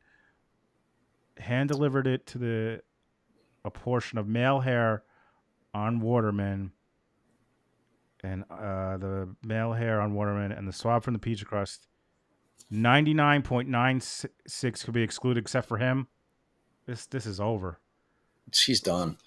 So Liz was asking what the incentive is. I mean, the incentive is to avoid trial, to avoid sitting there in front of the world, like where they're going to clearly be able to prove that you're a murderer. You know, it's like, I mean, there doesn't always have to be an incentive. I get clients that where they're nailed, they just plead out. I mean, like I'm not telling them anything even remotely close to like we're going to be able to win at trial. You know, I'm always very transparent with my clients. I'm like, we've got zero chance of winning this. I mean, we can go to trial, but we're going to lose. You know, I mean, the other side of that is there's no real downside for him going to trial, but oh shit, they're not getting over this evidence. You know, it's not happening. Damn, let me see. How do I add Bob to this? Boom, there we go. All right, because that was pretty much it, folks. So, you guys have any questions for Bobo? I mean, I know you've been on all day, Bob. So if you gotta go, and we're doing this at 8:30 too, guys. Remember, double date with Defense Diaries. Make sure. First of all, let me put the pod in here. You're not gonna get better analysis than this. You guys know that. But let's see. Yeah, and thank you, Bob, for Mama, coming on. did he eat the entire pizza? Looks like it. I mean, look at that guy's gut. Yeah, it looks like he did eat the entire whatever was in there. It looks like he finished. He housed that thing like he did it. Like, you know how you typically take a New York slice and you fold it. Like he did it with the whole pizza. Just folded the whole pizza. He rolled it up into like a exactly into a burrito. Hey, man, you guys want to see that video? I could see if it's still up. Or we could do that. Yeah, you can find that video. That'd be cool. Yeah. All right, let me try that. Let's go back here. Yeah, Nunya, a buddy of mine made that. Like he would scavenge like old pipe parts and stuff and then turn them into super cool lamps. It's kind of a cool business. So, how did I find this last time? Let's see. Yeah, JD, somebody was mentioning that. I haven't seen pictures of the house, but I heard it looks like a dump. Yeah, it is a dump. That it looks, you know, I mean, it goes to his mental state. I mean, this guy's sick, obviously. You know, this guy is not normal people. Is it still up? I don't think it is. But they pulled it. That's okay, folks. You know why? Let's.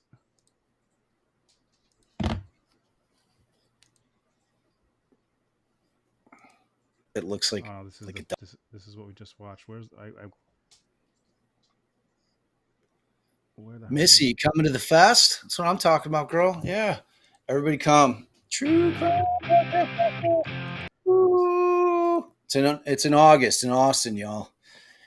It's gonna be a ton of great podcasts there. I'm doing a couple of panels. It'll be great. We seriously get to hang with the listeners like a ton. Super. It's like it's different. It's different than CrimeCon. CrimeCon is huge. There's so many things going on. It's like you're running around. Like this is like it's smaller. It's more intimate. You really do get to spend quality time with all the podcasters, and we get to spend quality time with our listeners. So I love it. I've done it the last 2 years, so it's great. All right, and everybody there is great. And you put it on your Twitter, right, Bob? Like the link. Yeah, I'll keep promoting that. Like I've got a promo code y'all can use. It's just Defense if you're going to buy tickets. but it's worth it if you all are into true crime and paranormal. They got paranormal pods coming this year too, so it's a great time, and you get tons of free stickers. Like, you can't beat free stickers, right, Jay? I mean, Can't. And what you're going to win tonight, if you remember, guys, make sure hashtag with Defense Diaries. We've had some good entries. I got to talk to Bob about the winners. I know one that I think we got a winner for, but on Twitter, take a screenshot of whatever episode of Defense Diaries you're listening to, and whatever you're doing while you're listening to it, and post it. And we have a bunch of entries, and tonight we're going to announce some winners. So, all right, so here's the video. So I'm glad I made this because maybe I couldn't find it. But so Bob, this is like a year ago. This is like a year ago, and it's this guy, this French guy, who is just like interviewing him because he's an architect. That obviously has nothing to do, with anything. Right. But he's not a co-murderer. What? He's not a co-murderer. Yeah, this is not a Department of Building facilitator. Let's go meet him. He's very excited. And this guy laughs at this guy's jokes like you would not believe. So here we go. Rex. Here's Rex, folks. Here he is. Good to see you. Likewise. I hope you don't mind. I brought my assistant with me, Norman. Hello, Norman. I see it's raining out. Yes, it's raining. Yeah. Yes, please. Okay. I know. You said you'd like to do this outside, but Mother Nature is not cooperating today. Yeah, to say the least, I tell you that. Being in your office, all right? I wasn't looking forward to doing this under a scaffold. I can understand. Okay, anyway, let's dive in. So, tell us, who you are, where you're from, and how long you've been in New York. Okay. Well, I'm a serial killer. Let's just Heuermann. get that right I'm out there. an architect. I'm an architectural consultant. I'm a troubleshooter. Born and raised. I've said this before, and I'll say it again. Like, it's just remarkable to me that these guys, he's just living his life, going on documentaries, the dread that would be if I take like an extra, like in my cousin Vinny, if I'm taking a can out of the fucking store, like I'm like, oh my God, like whatever it is, dude, I couldn't live. I went to shop. I was shopping. I brought Scarlett. We went hit the market yesterday, and I had the cart filled. I went and bought, I was getting my stevia, which comes in a bottle about this big. Cart's fucking packed. I inadvertently stuck it in my pocket. Went, paid for all the groceries. Walking out, I'm like, oh shit. I'm like, I didn't pay for this little bottle of stevia. And same dude. I'm like, yo, I got to run back in and pay for this. So I left Scout in the car, ran back. Dude, not this guy. This guy's he's like, listen, you got a YouTube documentary about architects? Fucking put me on. Throw this shit on the internet. I hope it goes viral and everyone can see how great I am. Wait till you hear him. Wait till you hear this fucking guy. Look at this guy. Based on Long Island. Okay. Been working in Manhattan since 1987. Oh wow. Very long time. Okay. So this brings directly to my first question. So, can you explain to our audience what is it that you do, not the architect part of your business, but the other part of the business, which is the other part of my business. That you're kind of a facilitator with the Department of Building. Is that correct? But please tell us. That's correct, but much more. Okay. That's much more I'm interested. I do troubleshooting, architectural troubleshooting, and negotiations with the building department. Okay. What I mean by that is, do we do the standard stuff with the building department? Handle your filings. I have other clients who are a lot of other architects. Mm-hmm. And we'll handle their interactions with the building department, especially out of city architects, because they're a little afraid of the city. And when a job that should have been routine. Folks, this is the name. Me. I googled. Sorry guys. Name and there's I'm playing it past before it J gets taken down. If it gets sorry taken. guys. An old building, and they need somebody that understands and can maneuver the 1938 building code or the current building code. You look surprised when I say 1938 building code. Building, I've actually used the 1901 old tenement laws here in the city of New York, and you can legally do so. Oh, wow. That's one of the little things that that you do. People don't always understand when it comes to building codes. Well, this guy's just a they never fucking read the genius about administrative building section. Listen to him laughing like that's the funniest thing he's ever fucking heard. When decided you to launch that particular, Jesus, I would relax, say, a niche of a business? Was it because out of frustration on your side as an architect? You say, I can't believe, I didn't think about that. No idea. He's like, I just love architecture, and I want to talk to this man to enlighten me. And now, just today, some people are fucking blowing up this man's phone. You were laughing. Up. You thought this man was the funniest man alive. You really thought he was amazing. And dude, he's a serial killer. This guy's got no idea that his shit was about to go viral today. No idea. No idea. Dive into it and let me try to maybe make it a business out of it, or was just you just decided to do it? Actually, it was Harvey's fault. Of who? In 1987, when I came to work in the city, the first architect I worked for was Harvey Rosenberg. Okay. Great man. That year, a new law came out. This man just thinks he's just the greatest. Tell you about my friend Harvey. Relax, bro. Dude, he's sitting there just, pleased as punch with himself, knowing that he's gotten away with these murders. And I have to believe that, like Carrie said it, like when she was like before she jumped off, like in one of her last messages, and it was like there was no gap. They just haven't put the bodies on him yet. Like this guy, when I'm watching him, and I forget who said that it sounds like he had a deviated septum. It does, because he's doing that like, can you imagine this guy in the act? Like this fucking pig. Oh my God, man. Like this guy. Oh Jesus, dude. What a monster. Like it really does give you that Casey vibe, man. Like that, just like real outgoing creep, like just put like a creep under. Like if I saw this guy, I would like to believe that I would sniff this guy out. Well, Sean said you talk about that on the pod. You say you could if you were in public, you could pick out the sociopaths.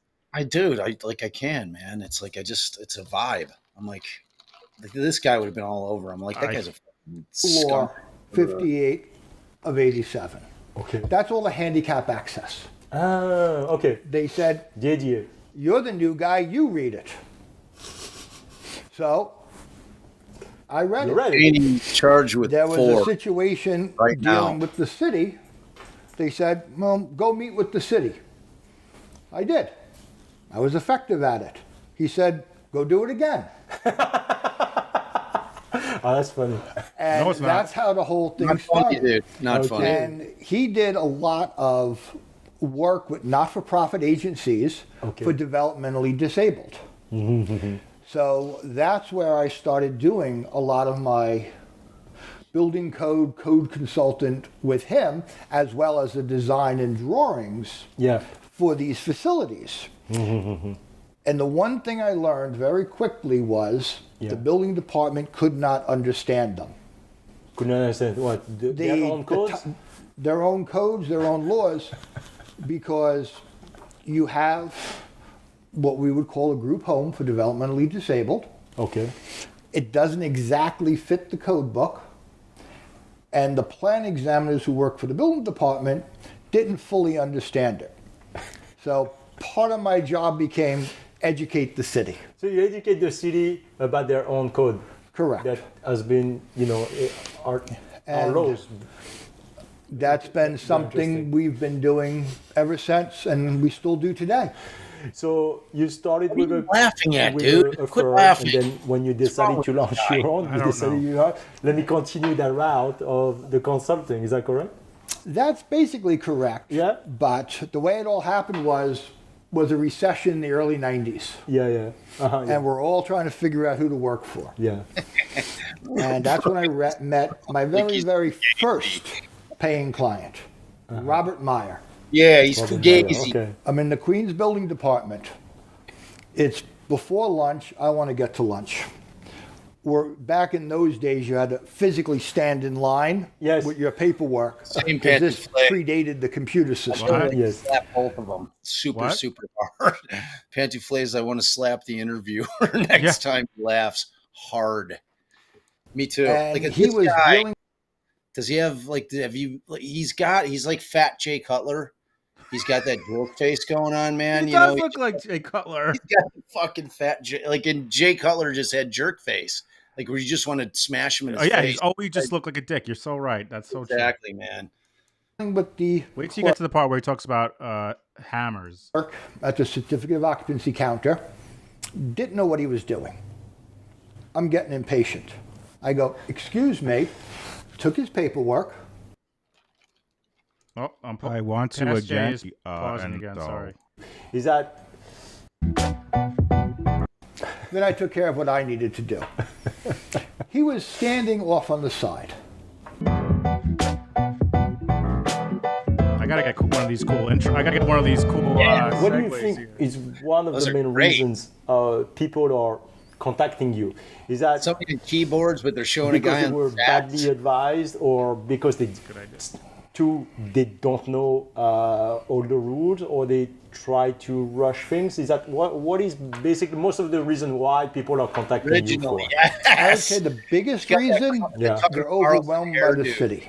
Yeah, he does. They're he really overwhelmed does. by the size, complexity of the building. It's Jay Tucker Carlson. Jay Cutler Carlson. And whether it's a restaurant, a place of assembly, a 40,000 square foot retail that we did last year, or broke my heart. somebody's Shannon. co-op, Cutler did. or it's their mother's co-op and she passed away, and there's an old application that's 20 years old that nobody addressed that they have to solve to sell it. People get very overwhelmed, not just by the agency and how to deal with the agency, but the complexity of, we got plumbing work, structural work, construction work, there was mechanical work done. There's a list of requirements, 20-something things long in the computer. What do we do?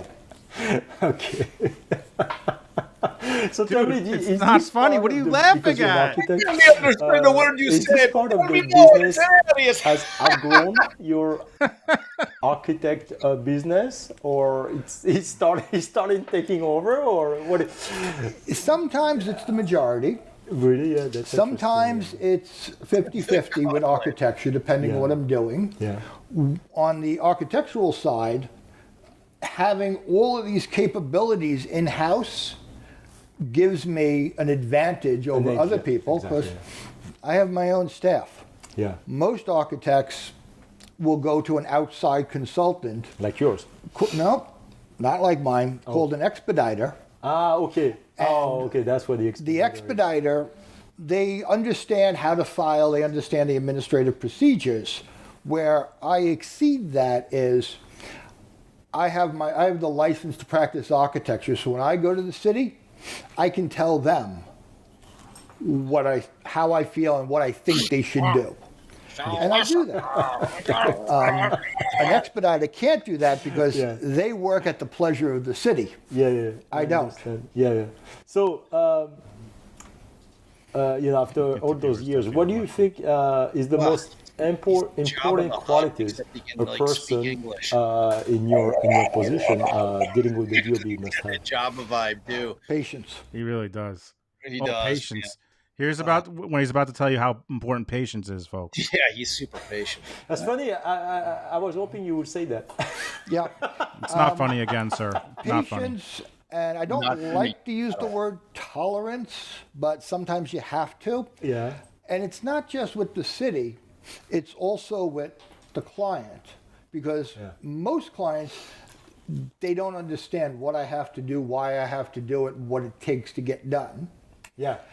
And He's so when high you're on himself. dealing He's with so high. somebody He in the just- city, whether it be a clerk at the counter who has to enter data entry, or if I'm dealing with the borough commissioner of Manhattan, you need the patience, because who knows what the person before you did. Sometimes they have very bad days. I've actually gone to the commissioner's office, sat down in his waiting area at 11:30 in the morning, and a little after 5 o'clock, I heard him finally holler out, "Is Rex still there?" That's how long I waited. Oh, God. Because that particular client, I had to see the commissioner. They were the only ones who could give us an answer. Okay, got it. Oh, John, so this is a perfect segue. Do you have a story where... it doesn't suck and it's not completely boring. Do you have anything that doesn't suck, sir? Please, tell us something that's not going to bore me out of my fucking mind. Go, please. Give me something, please, we sir. don't need names, but do you have a story where situation seemed, very, very doomed, but you were able to deliver at the end? Do you have a good success story to tell us? There are so many different ways I'm of sure. looking at it. But you have one. Only one. Okay. One of the first ones to come to mind. Yeah, go ahead. Was curious. A building downtown Manhattan. Okay. They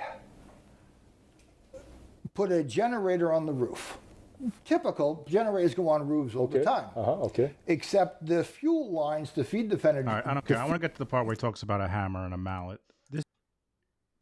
He finally picks up the phone, meet with the commissioner of Manhattan, very creative, with, first you have to address, I got flammable liquid of egress in the stair. This became a mixing of building code, negotiation, the use of modern products to achieve all of this.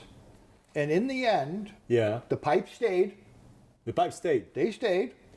I achieved a 4-hour separation from the stair using autoclaved aerated concrete block construction. And on the Chinese to me, but I'm sure. And on the horizontal run, I used a 3M product to achieve the fire rating. So it became a mix of art and science and the understanding of the code to make it work. Yeah. And that's what I applied to each job. I actually just purchased a copy of the 1922 building code. Oh, wow. No one fucking cares about that. It's not. So I'm in that slack water between, which is why at home I have an extensive library. I'm sure. Of obsolete books. And people want to know, why do I have a plumbing code from the 1970s? Why does he keep I can't understand work for either attorneys or boring shit I've ever heard in my entire life. He literally just laughed when he told him, I have a bunch of old books. A bunch of old books? It's the funniest fucking thing I've ever heard. Historic. How are you so hilarious? I don't understand. Am I talking to Dave Chappelle? Who is this man? Yeah. I need the reference for that point in time. Exactly, yeah. Oh, we got the subway. I want to talk, where does he get to the mallet? Oh. I think it's taught me more about how to understand people. Because dealing I think this is it. Taught you about yourself. I think it's taught me more about how to understand people. Because dealing with the technical aspects is something a person can learn. Mm-hmm. You go to school and do an architectural program. You work for the experience of doing architecture. You get your license to practice. Yeah. As your time goes on, you learn about the buildings and about the codes and the different buildings of time frames. I'm dealing with a building from the 1880s right now. Also different, and how you deal with the people, I think, is one of the more interesting aspects that have come out of this. Yes? Okay. All right, my last question. How many people have you killed? A tool. Here it is. Here's the question, guys. Listen up, folks. Here we go. Or an object to help you to bring your business to greater heights. What would it be? That's an interesting question. I know. because for what I do, we have to have so many tools in the toolbox. Just one. Just one. Just one. Or an object. It doesn't have to be a tool. It can be an object. You know what? Yeah. I know. All right. One of the things I learned from my father was furniture building. Okay. He was an aerospace engineer and built satellites. Sure he was. Runs in the family, building things. And No. built furniture at home. Here we And go. I still build it in the Listen same up, exact folks. workshop. So? I have one tool that's pretty much used in almost every job. And it's actually a cabinet maker's hammer. Oh, okay. And Cabinet maker hammer. Okay. it is persuasive enough when I need to persuade something. Not someone. Something. And it always Not so funny now, huh? excellent results. Yeah. And at the end of the project, whatever piece of furniture or what I'm working on, it always helps it come out beautifully. Okay, great. So you would be kind of that kind of hammer for your business? That's what you're saying? If that doesn't exist, that's what you would be? Sometimes I have to be the heavy framing hammer. The heavy framing hammer. Other times I'm the lightweight hammer just to nudge things along. All right. Bro, I mean, how much you want to bet it's going to come out he killed these people with hammers? How much you want to bet? I guess it's a hammer. We got it. Oh, wait. It's selfie time, guys. It's selfie time. See, folks, that was Rex, He took owner, his founder glasses of off, RH Consultant. Watch, just watch. So, Watch if you why. have any building regulatory issues, please contact him. He's probably going to solve your issues, okay? Guys, you know the drill. Comment, share, like, subscribe. Subscribe, very important. But in the meantime, it's selfie time. Selfie time. Selfie time, Bob. Don't miss selfie time. Wow. You're Bro, fast. what is going on? Ready? There's 1, past me. 2, 3. Ah! Can you smile? That is. Oh my God, that fucking laugh. that guy. All right, dude. So I broke all my rules and I used the AI art machine and I put in Tucker Carlson and Jay Cutler's Fat Adult Baby. So look at the one on the one with the dark suit coat on. Look at that. Wait, let's see. Oh, my God, guys. First of all, Bob used AI. No, move it the know. other way. The other way. The other way. What the fuck? It's all backward. Look There at we that go. one. The one. There he is, God folks. damn it. Look at it. Bob used AI for that, folks. This is a special occasion, folks. Bob used AI, and we've created Can you Jay see that? Cutler and Tux. There, right there, right there. No, you had it. Go back, go back. Right. Wait, hold on. No, you had it. Go up, up. No, up, Wait, back. It's the other all way. opposite. You think it's easy? There you go. Right there, right there. All right. Oh my There God. it is. That's him, folks. Not the one on not with the one the white and No, red. with the blue. Tucker Carlson and Jay Cutler's Fat Adult Baby. That's it. You searched. Nailed it. I'd like to thank the sheriff's department. Come on, man. Come on, dude. Oh, that was I brilliant. couldn't have done it without all y'all. Like, cause the Tucker Carlson hair just nailed it. That was hilarious, guys. They're dying. The people are dying. This is the most That is funny part. it. That is All right, it. guys. I gotta take a little break here, but we're gonna be Yeah, back. All right, I'm gonna eat. 'Cause we 8:30. We gotta roll. What time? I'm 7:30 my time, right? Yeah, 7:30 your time. 8:30 p.m. Guys, join us. Double date. We have our better halves who are better than us, so trust me, it'll be fun. And do the contest and follow Defense Diaries. Love you guys. Love y'all. See you in a later. little bit. Ciao.